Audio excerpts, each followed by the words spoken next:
The Inexperienced Ghost by H.G. Wells.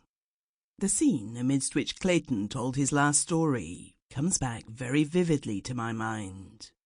There he sat for the greater part of the time, in the corner of the authentic settle by the spacious open fire, and Sanderson sat beside him, smoking the Broseley clay that bore his name.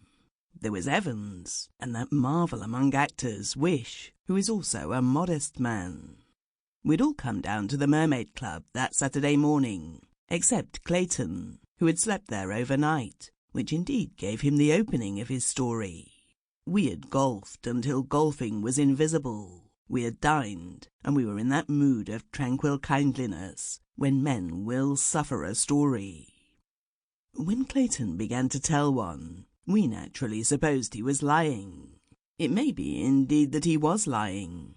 Of that the reader will speedily be able to judge as well as I. He began, it is true, with an air of matter-of-fact anecdote, but that, we thought, was only the incurable artifice of the man.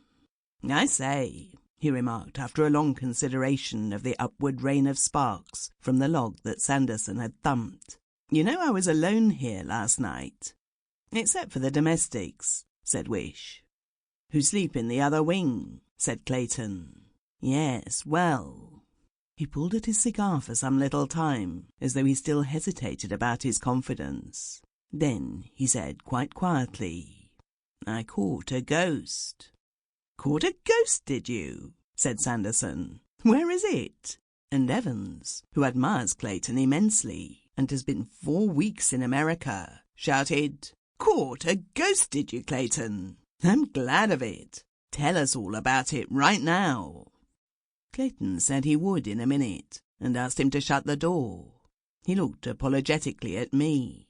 "There's no eavesdropping, of course, but we don't want to upset our very excellent service with any rumours of ghosts in the place. There's too much shadow and oak panelling to trifle with that. And this, you know, wasn't a regular ghost. I don't think it will come again, ever." "You mean to say you didn't keep it?" said Sanderson. "I hadn't the heart to," said Clayton, and Sanderson said he was surprised. We laughed, and Clayton looked aggrieved. "I know," he said with the flicker of a smile, "but the fact is it really was a ghost, and I'm as sure of it as I am that I am talking to you now. I'm not joking. I mean what I say." Sanderson drew deeply at his pipe, with one reddish eye on Clayton, and then emitted a thin jet of smoke. Sample complete. Ready to continue?